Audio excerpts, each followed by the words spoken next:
क्या विद्वान और विद्यावान में बड़ा अंतर है? सद्गुरु ने क्यों कहा विद्वान होने का अर्थ ज्ञानी होना नहीं है? दोस्तों, अक्सर हम शास्त्रों और ग्रंथों के बड़े बड़े विद्वानों को बड़ा ज्ञानी मानकर चलते हैं। कई बड़े बड़े धर्मगुरु और कथावाचक इन्हीं शास्त्रीय ज्ञान के आधार पर इतना खंडन मंडन कर देते हैं कि बड़े बड़े बुद्धिमानों की बुद्धि भी चकरा जाती है। ऐसे विद्वान छोटे मोटे अधिकारियों से लेकर बड़े बड़े नेताओं और शासकों तक को प्रभावित कर लेते हैं। लेकिन सद्गुरु कृष्णानंद जी महाराज का कहना है कि ऐसे विद्वानों से लोगों को सावधान रहना चाहिए। उन्हें आध्यात्मिक विभूति या गुरु समझने की भूल नहीं करनी चाहिए, क्योंकि वो विद्वान तो होते हैं लेकिन विद्यावान नहीं होते। विद्वान ब्राह्मण था, वेद विद्वान। वह बहुत विद्वतापूर्ण तर्क देता था, चाहता था, राजा उसे बहुत प्रभावित रहता था, लेकिन ज्ञानी नहीं थे। अक्सर विद्वान जो होता है ज्ञानी नहीं होता है। शास्त्र का ज्ञान इधर से उधर इतना करेगा, खंडन मंडन की तुम्हारा दिमाग हिल जाएगा, तुमको रास्ता जरूर छोड़वा देगा। ज्ञान विद्वान पंडित राजा के प्रिय थे।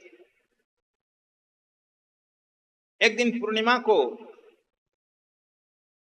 राजा नारायण दोनों जो है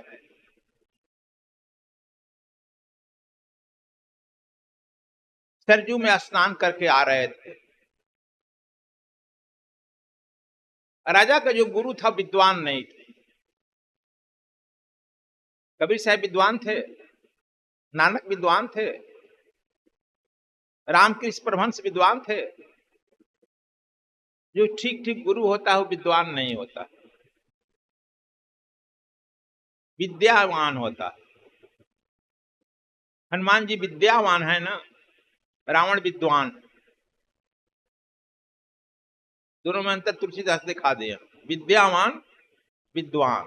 दोस्तों, विद्वान और विद्यावान के बीच मुख्य अंतर ज्ञान के साथ साथ व्यवहार, विनम्रता और चरित्र का होता है।